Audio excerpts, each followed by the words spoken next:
My dear friends, Bank Employees Federation of India observe this July 22nd as Demands Day. All will remember that on this day only last year, IBA and unions signed MOU leading to the 11th Biparite Settlement. BEFI did not sign that MOU and settlement. The reasons behind that is well explained earlier. Now, what are the demands on this demand day? Number 1 is 5-day week. Number 2, immediate enhancement of family pension up to 30% without any ceiling. Number 3, pension updation. Number 4, increase of ex gratia to pre-1986 retirees. And number 5, scrap NPS and introduce defined old pension scheme to all employees. Friends, before coming to the details of the demands, let us have a glance at the recently concluded wage revision in insurance sector. It was in April this year. What is the highlight of that? Number 1, the most important factor is that their improvement on basic pay is 15%. Loading is 15% on the basic pay. And what about ours? It was 2.5%. What a huge difference. All of us know basic pay is the most important component in any wage revision because the DA, HRA, Provident Fund, gratuity, pension all depends on basic pay. Not only that, the coming settlements also depend on the present basic structure.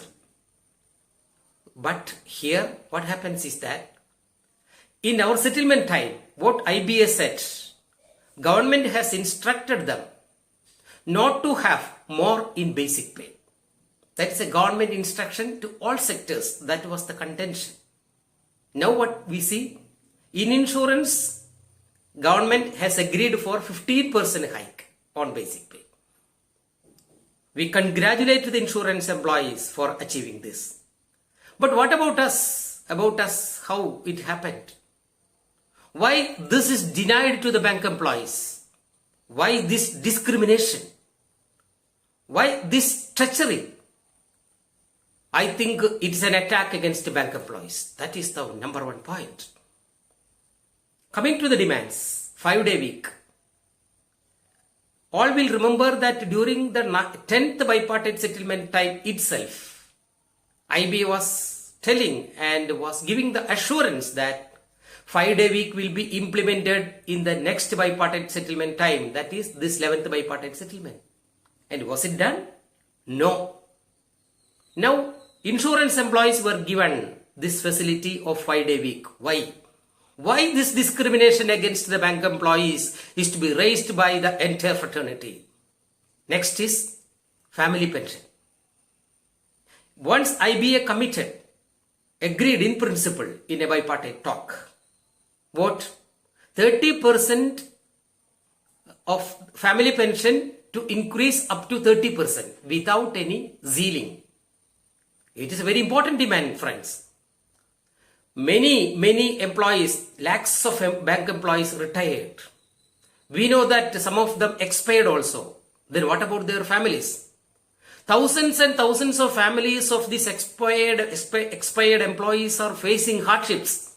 They are not in a position to pull on. Very much struggling there. They don't get much as family pension.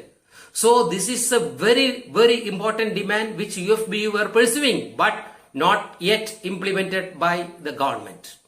Number 3 is pension updation. We all know that pension settlement was in 1995, implemented in 1995. For the past 26 years, there is no revision or updation in the banking industry. This is unheard anywhere in India or even in other countries. Why it is so? What is the amount of basic pension of those who retired long back? It should be updated. That is the demand.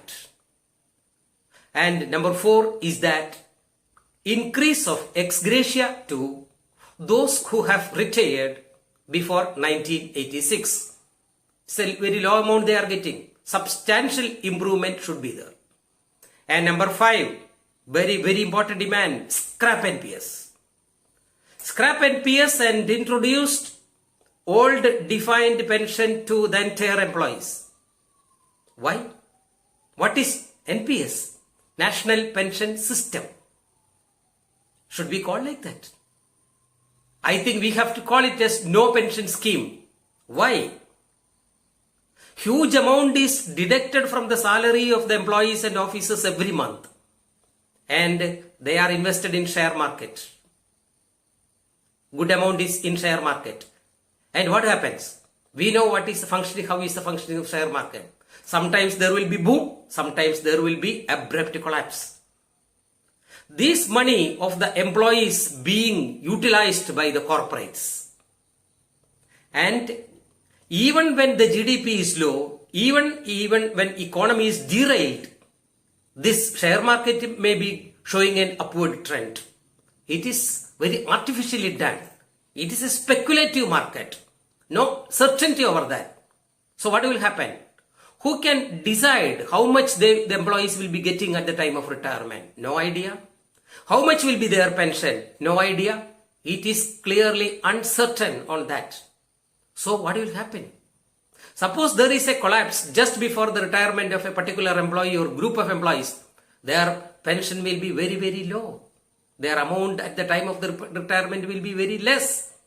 That is why we say it is almost no pension scheme. So we demand scrap this NPS system and introduce defined old pension scheme to the entire employees. And what is the present situation of the pension funds in the banking industry? That's also we have to see. My dear friends, some of the banks are diverting the pension funds to other matters. Very illegal affair. Thereby there is erosion in the pension fund. What will be the net result? When the employees retire, there may not be much funds to give pension to them. Those who are going to retire should be very careful on that. And those who already retired also, if the pension fund is like eroded, what will happen? Who has given right to this management to divert the funds? This also to be questioned. So friends, I am concluding. When we look at the demands we have raised, they are very pertinent and very important for the bank employees. We have to raise at this moment, when insurance employees were given 15% hike in the basic pay, when they were given the facility of 5-day week, why it is denied to the bank employees? It is our legitimate right.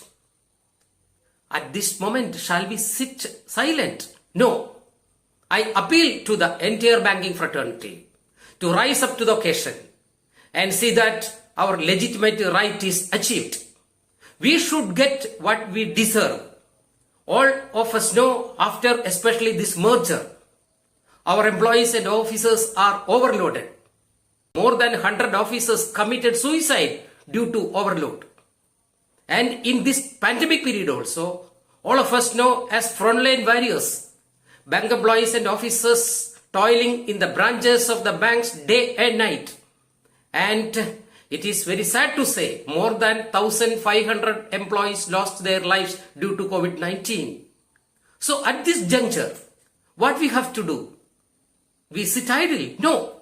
We have to raise this. That is why Bank Employees Federation of India have taken July 22nd as Demands Day. I appeal to the entire banking fraternity to come up and implement this Demands Day, observe it in the true spirit, and let us together march on to achieve what we have to achieve, the demands to be achieved, and no compromise on that. Friends, let us march on. Thank you all.